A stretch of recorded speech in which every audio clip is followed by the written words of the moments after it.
Hi, Brian. Hello. Nice to see you. Good to see you. Welcome in Munich. Thank How are so you? much. Oh, I'm doing fantastic. Always excited to be here in Munich. Great. Are you ready for today? Oh, yeah, always ready. Good. What do you think we can expect to learn today? Well, I will tell you, I'm going to focus obviously on customer experience. And as I think about customer experience, I think it's really understanding customer experience in the digital world. The expectations of customers have changed drastically.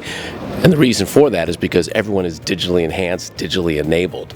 So if you're going to deliver experiences that actually meet the expectations of customers today, you have to focus on first understanding what the customer wants, but then figuring out how to deliver it in a way that's actually compelling and meaningful for that customer.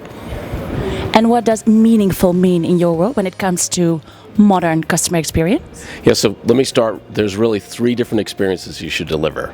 The first one is useful. It has to be functional. It has to do what the customer wants to accomplish. The next one is usable. It has to be easy, efficient. It has to be simple for the customer to be able to do. But meaningful is about emotions. And so it's important for us to understand the customer emotionally. So for me, it's about understanding people's attitudes. It's about understanding those expectations.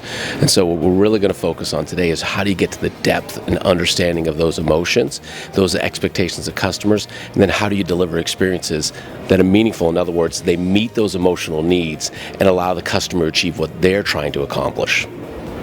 All right, that makes sense if you put it like that.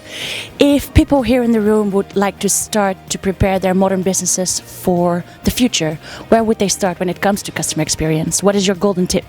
Well, there's 2 things that I would do. First, I understand the formula of what it takes to drive customer experience. It's a simple formula.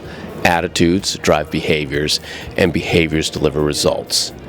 And what I need to understand is that when I engage as a brand, my job is to engage at a point where I'm delivering these experiences, and experiences are the perception of what that engagement was like that drive those attitudes. In other words, influence people to think differently so they behave differently to get those results.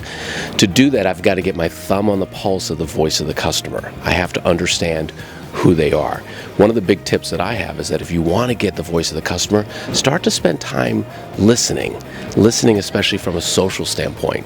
A lot of times people will put their attitudes out there, and attitudes are really just a trailhead to people's needs. If people are putting things out in social that are not happy, unhappy thoughts, it's usually because you haven't met a need, both at a functional and an emotional level for the customer. And the flip side is, if they're really happy and they've got great comments, you're starting to understand that you are actually starting to meet customers' needs, and then you can start focusing on trying to find more ways to do that. I think that's some great advice. We'll definitely take it with us. Thank you very much, Brian. My pleasure.